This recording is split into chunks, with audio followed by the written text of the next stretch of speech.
क्या आपने कभी सोचा है कि एक ट्रैवल व्लॉगर जो आपको दुनिया घुमाता है वो किसी देश के लिए जासूसी भी कर सकता है? क्या ट्रैवल विद जो के नाम से मशहूर यूट्यूबर ज्योति मल्होत्रा सिर्फ ट्रैवल कर रही थी या पाकिस्तान के लिए भारत से खुफिया सूचनाएं भेज रही? क्या आप देश के दुश्मन कैमरे के पीछे छुप कर देश को बेचने की साजिश रच रहे हैं? और सबसे बड़ा सवाल, हमारे देश की सुरक्षा एजेंसियां कब तक ऐसे लोगों को बेनकाब करती रहेंगी और हम कब तक यूट्यूब पर उनको फॉलो करते रहेंगे? ज्योति मल्होत्रा एक जाना पहचाना नाम, ट्रैवल विद जो नाम का यूट्यूब चैनल चलाने वाली ये महिला व्लॉगर पिछले कुछ सालों से लगातार सुर्खियों में थी। कभी दुबई, कभी नेपाल, तो कभी पाकिस्तान की गलियों में घूमती हुई नजर आ रही, लेकिन आज वो सुर्खियों में जासूसी के आरोप में। दरअसल हिसार पुलिस ने उन्हें गिरफ्तार किया है और वो भी एक नहीं, पाकिस्तान के लिए जासूसी कर रहे 6 लोगों के नेटवर्क के साथ। साल 2023 में ज्योति पाकिस्तान हाई कमीशन पहुंची वीजा लगवाने के बहाने।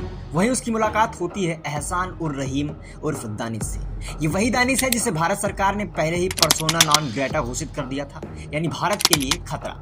अब सोचिए, जिसे सरकार देश से बाहर का रास्ता दिखा चुकी हो, उससे जुड़ती है एक यूट्यूबर और फिर 2 बार और पाकिस्तान की यात्रा करती है, जहां अली अहवान, राणा शहबाज, साकिर और पाकिस्तान इंटेलिजेंस अफसरों से उसकी मुलाकात होती है। पुलिस की पूछताछ में सामने आया कि ज्योति ने व्हाट्सएप, स्नैपचैट, टेलीग्राम जैसे इंक्रिप्टेड ऐप्स के जरिए पाकिस्तान से सीधे संपर्क बनाए रखा। यहाँ तक कि साकिर का नाम उसने अपने फोन में जेट रंधावा के नाम से सेव किया था ताकि किसी को कोई शक न हो। वो देश की संवेदनशील सूचनाएं दुश्मन देश तक पहुंचा रही, किसी फौजी की मूवमेंट हो, किसी सरकारी प्रोजेक्ट की डिटेल हो या फिर किसी सीक्रेट लोकेशन का वीडियो।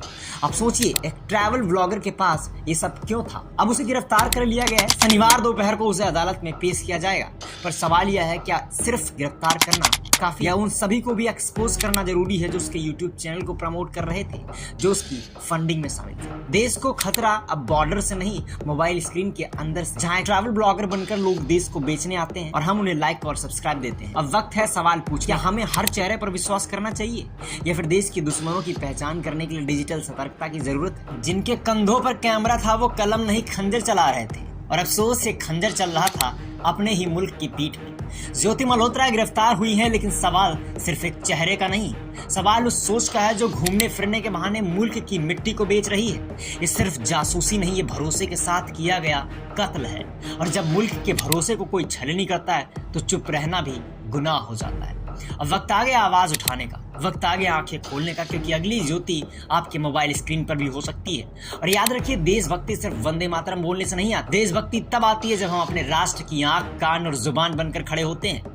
एसटीजन इन्फो टीवी से मैं आकाश, ये कोई आम चैनल नहीं है, ये राष्ट्र रक्षा का डिजिटल कवच है। नमस्कार, मैं आकाश। अगली बार फिर मिलेंगे किसी और चेहरे से नकाब हटाने, किसी और सच को दुनिया के सामने ला। तब तक के लिए सजग रहिए, सतर्क रहिए, क्योंकि हम सिर्फ खबरें नहीं दिखाएंगे, हम हर गद्दार की असलियत उजागर करेंगे। एसटीजन इन्फो टीवी, जहां कैमरा नहीं, देश की आत्मा बोलती है। नमस्कार, जय हिंद, वंदे मातरम।